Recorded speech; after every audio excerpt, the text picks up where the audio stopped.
Каша од зајачка опашка. Летно и есенско време моите селани имаат многу работа. Во летото треба пченките и градините да се полеваат со вода, да се жнее, да се врши, да се збере житото во амбарите.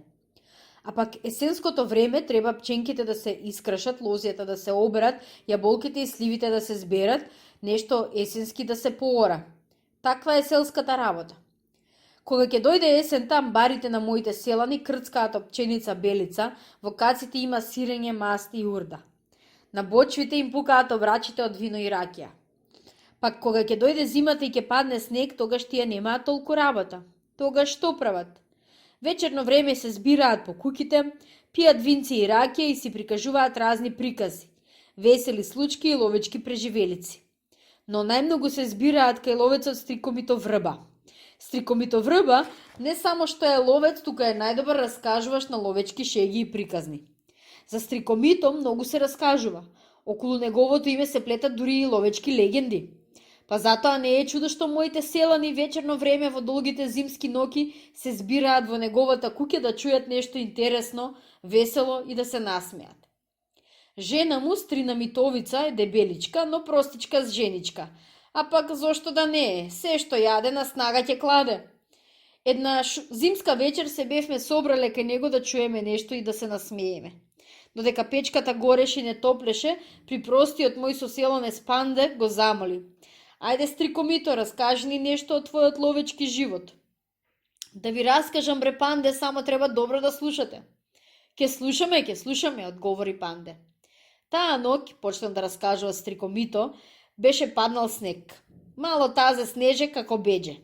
Утрото јас ја наранив пушката, си облеков кожув нов и тргнав на лов. Кога втасав во полето, каде тука таму имаше ниски грмушки, најдов пресна зајачка трага. Ахаха, весело си реков, денеска ќе имам добра среќа и ќе донесам зајаци една полна вреќа.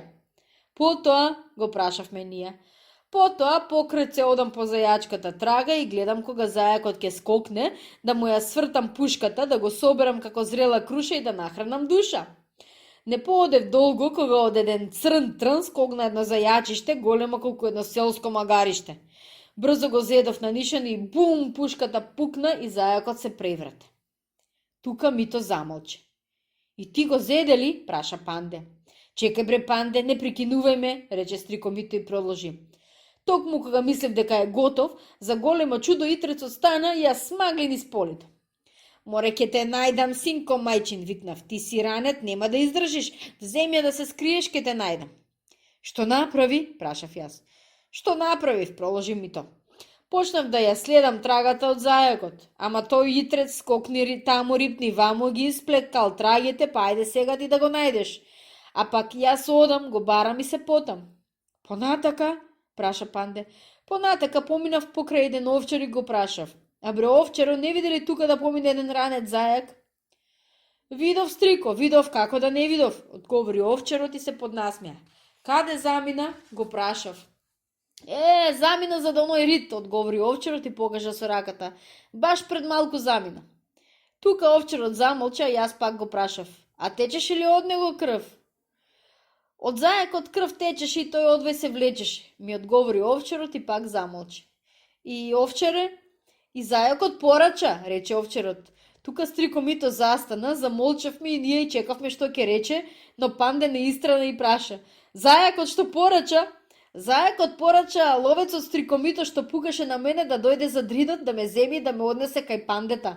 А пак Панде од мојата опашка за вечера да свари зајашка каша. Заврши Стрикомито. Панде се насмеа, сите се насмеавме, станавме и си тргнавме да си одиме секој по дома.